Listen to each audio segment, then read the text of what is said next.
ছোট্ট মুসলিম জাতি।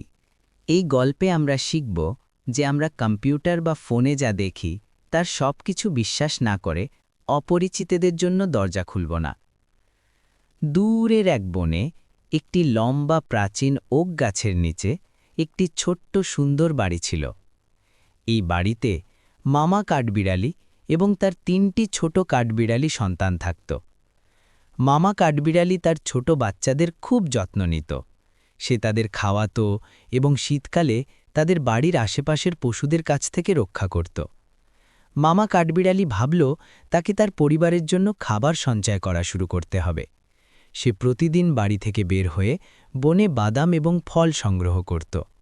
বের হবার আগে সে সব সময় তার ছোট কাঠবিড়ালিদের বলত, কোনো অপরিচিত লোকের জন্য দরজা খুলবে না এবং একে অপরের প্রতি সদয় হবে। এক শীতের দিনে মামা কাঠবিড়ালি আবার তার ছোটদের এই উপদেশগুলো মনে করিয়ে দিয়ে বাড়ি ছেড়ে চলে গেল। সে আল্লাহর কাছে প্রার্থনা করল, সুবহান আল্লাহ, আমি আমার সন্তানদের আপনার হেফাজতে রেখে যাচ্ছি, আপনি তাদের দেখাশোনা করুন। কিছু সময় পর সুযোগের অপেক্ষায় থাকা ফক্স মামা কাঠবিড়ালি চলে যাওয়ার সাথে সাথেই তাড়াতাড়ি দরজায় নক করল। সে মনে মনে বলল, না না, যদি আমি ফক্স বলি তাহলে ওরা দরজা খুলবে না, আগে আমাকে ছদ্মবেশ নিতে হবে। ছোট কাঠবিড়ালিরা ধাক্কার শব্দ শুনতে পেল এবং তাদের একজন জিজ্ঞেস করল, দরজায় কে আছে? ফক্স ছদ্মবেশে ফিরে এলো, একজন বৃদ্ধ দাদির মতো।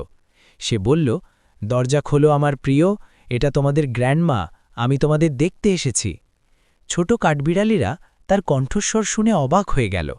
সবচেয়ে বড়টি বলল, আমাদের গ্র্যান্ডমার কণ্ঠ নরম, কিন্তু তোমার কণ্ঠ রুক্ষ। ফক্স বলল, না না, কয়েকদিন আগে আমার ঠান্ডা লেগেছিল, তাই আমার কণ্ঠস্বর পরিবর্তিত হয়েছে। আমার প্রিয়রা, এই ঠান্ডা আবহাওয়ায় আমাকে বাইরে রেখে যেও না, আমি আবার অসুস্থ হয়ে পড়ব। কিন্তু ছোট কাঠবিড়ালিরা বলল, আমরা মনে করি তুমি ফক্স, যদি তুমি আমাদের গ্র্যান্ডমা হও তাহলে আমাদের মায়ের নাম কি বলো? ফক্স বলল, আমার প্রিয়রা, আমি খুব বৃদ্ধ, আমার স্মৃতিশক্তি কাজ করছে না, আমি নামগুলো মনে করতে পারছি না। তারপর সে রেগে বলল, না না, আমি এখন যাচ্ছি, কিন্তু আবার ফিরে আসব, আর তোমরা বাঁচতে পারবে না। ৩টি ছোট কাঠবিড়ালি ফক্সের এই স্বীকৃতি এবং হুমকিতে ভয় পেয়ে গেল। তারা একটি নতুন কৌশল নিয়ে তার ফেরার অপেক্ষা করতে লাগল। ফক্স বেশিক্ষণ অপেক্ষা করল না। পরের দিন সে প্লাম্বার সেজে ফিরে এলো। ছোট কাঠবিড়ালিরা দরজায় ঠকঠক শব্দ শুনে বলল, দরজায় কে আছে? সে বলল, আসসালামু আলাইকুম, আমি তোমাদের চাচা প্লাম্বার, তোমাদের মা আমাকে বাথরুমের পাইপ ঠিক করতে পাঠিয়েছে। সে বলেছে আজ সকালে একটি লিক হয়েছে। ছোটরা বলল, আমাদের মা বলেছে অপরিচিত কাউকে দরজা খুলতে না। ফক্স বলল, আমি অপরিচিত নই আমার ছোটরা, আমি তোমাদের চাচা প্লাম্বার, তোমাদের মা নিজেই আমাকে পাঠিয়েছে। আমার অনেক কাজ আছে, তাড়াতাড়ি দরজা খোলো, আমি তোমাদের পাইপ ঠিক করব। ছোটরা বলল, না না, তুমি ফক্স, চলে যাও, আমরা তোমার জন্য দরজা খুলব না। রাগান্বিত ফক্স হাল ছাড়ল না। পরের দিন সে ডাক্তার সেজে ফিরে এলো। ছোট কাঠবিড়ালিরা ঠকঠক শব্দ শুনে জিজ্ঞেস করল, দরজায় কে আছে? সে বলল, দরজা খোলো, আমি একজন ডাক্তার। ছোট কাঠবিড়ালিরা একটু ইতস্তত করছিল এবং বুঝতে পারছিল না কি করবে। ধূর্ত ফক্স তাদের বোঝাতে থাকল। সে বলল, আমি একজন ভালো ডাক্তার, আমি শুধু যাদের জ্বর আছে তাদের চেক করি। শুধু তোমাদের টেম্পারেচার চেক করতে দাও, তোমরা ভালো থাকলে আমি চলে যাব। ছোটরা বলল, তুমি আমাদের বোঝানোর জন্য অনেক বেশি কথা বলছো, আমরা এখন তোমার ভয়েস চিনে ফেলেছি, তুমি ফক্স, চলে যাও, আমরা তোমার জন্য দরজা খুলব না। রাগান্বিত ফক্স রেগে চলে গেল। সে ভাবল, যদি আমি চুপ থাকতাম তাহলে ওরা দরজা খুলে দিত। ছোট কাঠবিড়ালিরা খুশি হল, তারা আবার ফক্সকে হারিয়ে দিল। তারা তাদের নিরাপদে রাখার জন্য আল্লাহকে ধন্যবাদ জানাল। কিন্তু ফক্স একটি ধূর্ত প্ল্যান নিয়ে বনের মধ্যে ঘুরে বেড়াতে লাগল। সে তার বাড়ি গিয়ে কম্পিউটার খুলল এবং একটি আর্টিকেল লিখতে শুরু করল। পরের দিন অনলাইনে একটি নিউজ পোস্ট করার জন্য সে একটি ফটো তৈরি করল। সব কিছু প্রস্তুত ছিল, একটি ফেক নিউজ এবং একটি ফেক ফটো। সে লিখল যে বড় নদীটি শীঘ্রই গাছের উপর দিয়ে ভেসে যাবে এবং গাছটি ধ্বংস হয়ে যাবে। ফক্স এই ভুয়া খবর কাঠবিড়ালিদের বাড়িতে পাঠাল। সবচেয়ে বড় কাঠবিড়ালি এটা পড়ে চিৎকার করতে শুরু করল, নদীতে বন্যা আসছে, আমাদের ছোট্ট বাড়ি ধ্বংস হয়ে যাবে। আর্টিকেলে লেখা আছে, একমাত্র নিরাপদ জায়গা হলো দূরের পাহাড়।